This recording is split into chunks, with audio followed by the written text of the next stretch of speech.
పాకిస్తాన్కి మోడీ భలే విచిత్రమైన షాక్ ఇచ్చారు. అనూహ్యమైన షాక్. పాకిస్తాన్ చెప్పేవన్నీ పచ్చి అబద్ధాలే కదా.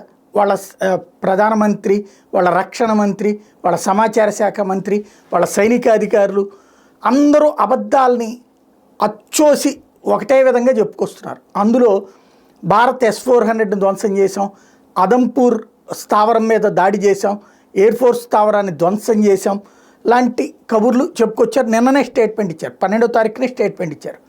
ఇవాళ నరేంద్ర మోడీ నిన్ననే జాతిని ఉద్దేశించి ప్రసంగించడం, అమెరికాకు ఒక వార్నింగ్ ఇవ్వటం, పాకిస్తాన్కి ఘాటు వార్నింగ్ ఇవ్వడం, ఇదంతా జరిగిపోయింది కదా. ఇవాళ మిలిటరీ దగ్గరికి వెళ్ళడం ప్రారంభించారు. అది కూడా పాకిస్తాన్ ఏదైతే ధ్వంసం చేశానని చెప్పిందో కరెక్ట్గా ఆదంపూర్ దీనికే వెళ్ళారు.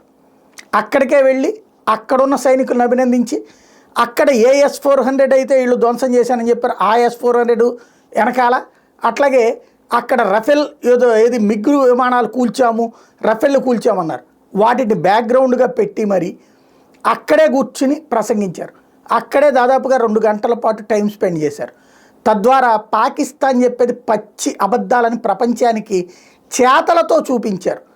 అక్కడికే వెళ్ళి ఏ ఎయిర్ బేస్ను ధ్వంసం చేశానని చెప్పిందో అదే ఎయిర్ బేస్కి వెళ్ళి చూపించడం అన్నటువంటి సంచలనాత్మక అంశం.